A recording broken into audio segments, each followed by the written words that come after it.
Welcome all. इस video में Nifty और बैंक निफ्टी दोनों का एनालिसिस देख लेते हैं कि कल कैसे ट्रेड प्लान करना है, कौन सी इंपॉर्टेंट लेवल्स होगी। और देखिए खास करके कल वेडनेसडे है, बैंक निफ्टी की यहाँ पे वीकली एक्सपायरी है, ठीक है। तो चीज़ें डिस्कस करेंगे, डिटेल में डिस्कशन करेंगे कि कैसे क्या हमें चीज़ें प्लान करना है, कौन सी ऐसी इंपॉर्टेंट लेवल से जहाँ ट्रेड प्लान किए जा सकते हैं।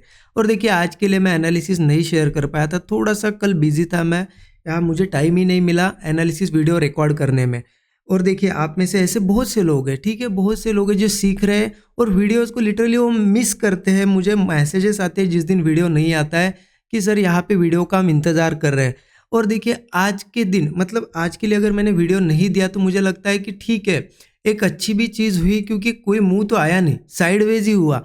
और कुछ ऐसे लोग हैं जो इंतज़ार करते हैं ना, वो ऐसे दिन जिस दिन लेवल्स नहीं मिलती है, जिस दिन एनालिसिस नहीं शेयर करता हूँ, उस दिन अवॉइड भी करते हैं ट्रेड को, क्योंकि वो लर्निंग फेज पे अभी लर्न कर रहे हैं। उनको अगर एनालिसिस नहीं मिलता है, चीज़ें नहीं समझ में आती है ना, तो वो अवॉइड करते हैं, ठीक है। और आज के दिन अगर आपने मार्केट को अवॉइड किया होगा तो मुझे लगता है बेनिफिट ही हुआ आपका, क्योंकि मार्केट देखिए ना, निफ्टी पूरा के पूरा रेंज में, छोटी सी रेंज में ट्रेड कर रहा था। बैंक निफ्टी भी देखिए आप पूरा साइडवेज था, ठीक है। तो ऐसे दिन ट्रेड करके भी कुछ ना कुछ फ़ायदा तो होता ही नहीं, हो सकता कॉस्ट टू कॉस्ट निकल जाते या फिर लॉस ही होता, राइट। तो ऐसे दिन आपने अवॉइड किया होगा तो कितना फ़ायदा हुआ होगा, ठीक है। मुँह वगैरह आता तो मुझे भी अच्छा नहीं लगता कि चलो मैं एनालिसिस देता तो मुँह मिल जाता आपको। अगर एक कोई बड़ा मुँह आता और मिस हो जाता तो वो मुझे भी अच्छा नहीं लगता कि नहीं मैंने एनालिसिस नहीं दिया आपको, राइट, ठीक है। तो चलो आपने जिन्होंने ट्रेड किया वो मुझे कमेंट में ज़रूर बताइए कि आपने ट्रेड किया या फिर अवॉइड किया। कमेंट करिए और ज़रूर बताइए, ठीक है। और देखिए वीडियो को अब तक लाइक नहीं किया होगा तो ज़रूर लाइक कर दीजिए। चलिए देखते हैं अब कल कैसे ट्रेड करना है, ठीक है। सबसे पहले हम निफ्टी का एनालिसिस देखते हैं। देखिए बड़े टाइम फ्रेम पे वगैरह क्या चल रहा है आप सभी को पता है, मार्केट वैसे तो बुलिश है, ठीक है। ये यहाँ पे 15 मिनट टाइम फ्रेम है। 15 मिनट टाइम फ्रेम पे हम देख लेते हैं कि कहाँ प्लान कर सकते हैं हम ट्रेड। देखिए बहुत क्लियर चीज़ है कि मार्केट यहाँ पे आपको थोड़ा सा अगर चार्ट करके देखो, देखिए टोटली तो मार्केट यहाँ पे बुलिश था, एक रिट्रेसमेंट की अच्छी खासी ब्रेकआउट भी बना है, ऊपर की लेवल पे अब सस्टेन कर रहा है। सस्टेन कर रहा है तो दिमाग में कन्फ्यूजन यही होगा कि अब ये क्या कंटिन्यू करेगा या फिर यहाँ से थोड़ा नीचे आएगा। देखिए जैसे कि ये मुँह आया उसके बाद ये ऐसे रेंज बना रहा है, ठीक है। अब यहाँ पे बार बार क्या ट्राई हो रहा है, देखिए यहाँ ऊपर जाने के लिए ट्राई किया, यहाँ भी ट्राई किया, यहाँ भी ट्राई किया, ठीक है। सेलर्स आने के बावजूद भी ट्राई किया, क्योंकि सेलर यहाँ पे भी आए थे, यहाँ पे भी आए थे, यहाँ पे फिर भी वायर ट्राई कर रही है। इसका मतलब कहीं ना कहीं इससे ऊपर जाना है। और एनालिसिस के हिसाब से, प्राइस एक्शन के हिसाब से मुझे एक ऊपर रेजिस्टेंस दिख रहा है। ऊपर रेजिस्टेंस है 25,480 लेवल पे। देखिए यहाँ पे एक रेजिस्टेंस है, तो मुझे लगता है कि मार्केट कहीं ना कहीं अगर गिरना भी है, ठीक है, मतलब मैं बड़े क्रैश की बात नहीं कर रहा हूँ, थोड़ा बहुत मार्केट को रिट्रेस भी करना है तो एक बार इससे पहले टेस्ट करेगा, वो ये रेजिस्टेंस टेस्ट करेगा और फिर गिरेगा। इसीलिए अब अपॉर्चुनिटी हमारे लिए कब बनेगी, अगर डायरेक्ट यहाँ ओपन होता है तो उतनी ज़्यादा खास अपॉर्चुनिटी नहीं होगी, क्योंकि क्या होगा, यहाँ ओपन होगा तो थोड़े बहुत सेलर आएंगे, यहीं पे साइडवेज भी हो सकता है। इसलिए अपॉर्चुनिटी कब बनेगी, मतलब अच्छी अपॉर्चुनिटी अगर होगी, अगर फ्लैट भी ओपन होता है तो, क्योंकि फ्लैट ओपन हो या गैप डाउन हो, तो हमें तो इतना आप क्लियर है कि इस लेवल को टेस्ट करेगा। तो हमारे लिए अच्छा है कि यहाँ कहीं चांस मिलता है तो हम कॉल लेके यहाँ तक का एक टारगेट भी अचीव कर सकते हैं, ठीक है। तो हम क्या करेंगे, अगर फ्लैट ओपन होकर थोड़ा नीचे आए या फिर गैप डाउन भी हो, पहला जो सपोर्ट ऐसा स्विंग क्रिएट करता है और वो होल्ड कर जाता है, वो नीचे नहीं ब्रेक करता है ये स्विंग, ठीक है। ऊपर की साइड ब्रेकआउट आता है तो बस कॉल में एंट्री कर लेंगे, ठीक है। स्टॉप लॉस 20 से 25 पॉइंट मैक्सिमम होगा। इनिशियल टारगेट 1:3 होगा या फिर 480 का भी टारगेट रख सकते हो, क्योंकि हम उसी थिंकिंग के हिसाब से यहाँ कॉल प्लान कर रहे हैं। मैं यहाँ से अगर गिरता है तो पुट में इंटरेस्टेड नहीं हूँ। आपका पर्सनली कोई एनालिसिस होगा तो आप ज़रूर प्लान कर सकते हो, ठीक है। मैं मेरे हिसाब से, मेरा एनालिसिस के हिसाब से आपको यहाँ पे बताता हूँ चीज़ों को, ठीक है। ओके, तो यहाँ से हम कॉल प्लान कर सकते हैं, ये हमारा एक अच्छा यहाँ पे ट्रेड बन सकता है, ठीक है। अगर गैप अप हो या फिर फ्लैट ओपन हो के ऊपर जाए तो मार्केट इस लेवल के आसपास से इस लेवल के आसपास आएगा तो सेलर्स एक्टिवेट हो गए, तो फिर यहाँ एक तो साइडवेज हो सकता है, ठीक है। साइडवेज होगा तो हम कुछ नहीं कर सकते, लेकिन एक अपॉर्चुनिटी बन सकती है। कैसी, अगर यहाँ रेजिस्टेंस लेके थोड़ा बहुत मार्केट अगर कोशिश करेगा नीचे आने की, मतलब मान लेते यहाँ रेजिस्टेंस लिया, ठीक है, उसके बाद वो ऊपर जाने की कोशिश करेगा लेकिन जा नहीं पाया, यही कि यही कंसोलिडेट किया और ब्रेकडाउन वगैरह बना, तो कुछ स्मॉल क्वांटिटी में तो हम ट्राई कर सकते हैं। भले ही मार्केट बुलिश है लेकिन स्मॉल क्वांटिटी में ट्राई करेंगे। बियरिश मार्केट होता तो फुल क्वांटिटी ले सकते हैं, लेकिन स्मॉल क्वांटिटी में हमारा पुट साइड का एक ट्रेड बन सकता है। टॉप लॉस यही सेम 20-25 पॉइंट, टारगेट इनिशियली 1:3 एक सफिशिएंट टारगेट हो जाएगा, ठीक है। क्योंकि कॉल अगर लेना है गैप अप वगैरह की केस में तो इंपॉर्टेंट है इसके ऊपर चला जाए मार्केट, ठीक है। अगर कैसे जा सकता है, एक तो यहाँ के ओपन हो, कंसोलिडेट करे, फिर ब्रेक करे तो डायरेक्ट कॉल में एंट्री ले लेंगे ब्रेकआउट के बाद 480 के ऊपर। अगर मार्केट चलो गैप अप वगैरह होता है या फिर यहाँ से भी जाता है, सीधे ब्रेक करता है, ठीक है। देखिए मैं बताता हूँ आपको, अगर ऐसा यहाँ ओपन हुआ सीधे सीधे इसके ऊपर जाएगा तो फिर वेट करना पड़ेगा थोड़ा, या फिर गैप अप भी होता है इसके ऊपर, तो हम सस्टेन करने का वेट करेंगे। 480 के ऊपर सस्टेन करें कुछ देर, अच्छा खासा 15-20 मिनट से भी ज़्यादा, और फिर ब्रेकआउट आए तो कॉल में एंट्री ले लेंगे। स्टॉप लॉस 20-25 पॉइंट 1:3 का टारगेट होगा, या फिर देखिए 25,580 ये एक टारगेट निकल के आ रहा है ऊपर का, यहाँ पे रेजिस्टेंस है, ठीक है।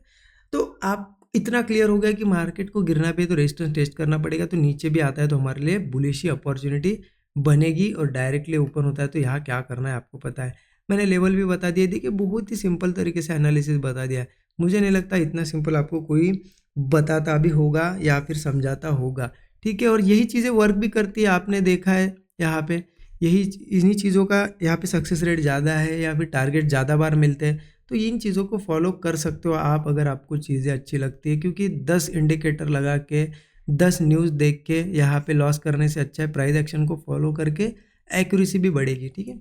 चलो निफ्टी का एनालिसिस है, आप इसे मार्क करके रख सकते हो, लेवल्स को हम देख लेते हैं। बैंक निफ्टी का एनालिसिस, बैंक निफ्टी के चार्ट पे चलते हैं। बैंक निफ्टी का 15 मिनट चार्ट ओपन करते, कहीं ना कहीं हमने देखा कि बैंक निफ्टी भी साइडवेज है, ठीक है। अब अगर कल बैंक निफ्टी में ट्रेड करना है ना, मुझे लगता है निफ्टी का सहारा लेके ट्रेड करना पड़ेगा हमें, ठीक है।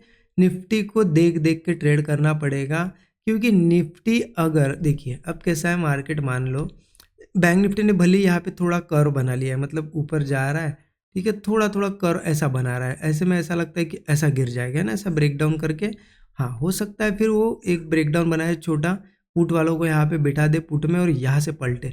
इसीलिए इसीलिए देखिए निफ्टी का जो रेजिस्टेंस है 480 का, 25,480, उसे टेस्ट करने से पहले निफ्टी भी नीचे ओपन होता है, बैंक निफ्टी भी, तो अपॉर्चुनिटी बैंक निफ्टी भी ऊपर की ही हम ढूंढेंगे। निफ्टी को देख देख के चलेंगे, क्योंकि ऑब्वियस सी चीज़ें मुझे बताइए, निफ्टी और बैंक निफ्टी नीचे ओपन हुए, निफ्टी ऊपर ऊपर जा रहा है, तो क्या बैंक निफ्टी नीचे जाएगा? बहुत रेयर केस में ऐसा होता है, क्योंकि बैंक निफ्टी भी ऊपर जाने की कोशिश करेगा, हाँ उस स्पीड से नहीं जाएगा लेकिन ऊपर जाने की कोशिश करेगा। इसीलिए बैंक निफ्टी अगर यहाँ के ओपन होकर नीचे आता है, गैप डाउन भी होता है, एक स्विंग बनने देंगे, और उससे अगर होल्ड करता है बैंक निफ्टी तो हम ब्रेकआउट पे कॉल लेंगे। 40 से 50 पॉइंट का स्टॉप लॉस रख के 1:3 का एक इनिशियल टारगेट हम जरूर रख सकते हो। बैंक निफ्टी का अगर मैं रेजिस्टेंस की बात करूँ ना, 52,340 के आसपास आ जाता है, 52,340 के आसपास एक रेजिस्टेंस फेस कर सकता है बैंक निफ्टी। तो गैप अप भी होता है तो क्या करना है, देखिए गैप अप भी होता है तो आप निफ्टी को ही देख के चलो। अगर निफ्टी 25,480 के पास, ठीक है, रेजिस्टेंस फेस कर रहा है, और बैंक निफ्टी भी सेम उसी टाइम इस रेजिस्टेंस के आसपास है, या फिर उसके भी थोड़ा नीचे चलेगा, अगर वो रेजिस्टेंस फेस कर रहा है तो फिर इसमें भी ट्रेड मत करो। अगर निफ्टी 480 के ऊपर सस्टेन करे और बैंक निफ्टी भी 340 के ऊपर सस्टेन करे तो बैंक निफ्टी में भी ट्रेड प्लान कर सकते हैं, ठीक है। अगर यहाँ से जाके अगर ये 340 के ऊपर सस्टेन कर रहा है, सेम टाइम बैंक निफ्टी ने भी ये रेजिस्टेंस ब्रेक करके रखा है और सस्टेन कर रहा है, ब्रेकआउट पे बैंक निफ्टी में भी कॉल प्लान कर सकते हैं।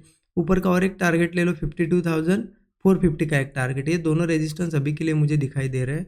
देखिए निफ्टी को देख देख के ट्रेड करो, बैंक निफ्टी में मुझे उतनी ज़्यादा श्योरिटी नहीं है, लेवल्स यहाँ पे इन लेवल्स पे कॉन्फिडेंस ज़्यादा नहीं है बैंक निफ्टी में क्लियर है मुझे प्राइस एक्शन यहाँ पे, इसलिए मैं कह रहा हूँ कि निफ्टी को देख देख के ट्रेड करो। मैं पर्सनली तो ट्राई करूँगा कि सिर्फ निफ्टी में ट्रेड करूँ, अच्छा सेटअप बनेगा तो बैंक निफ्टी में अवॉइड करूँगा, बट जो लोग सिर्फ और सिर्फ बैंक निफ्टी में ट्रेड करते हैं उनके लिए बता रहा हूँ, निफ्टी के साथ साथ चलो, निफ्टी को देख के चलो, और यहाँ पे भी आपको लेवल मैंने क्लियर कर दिए।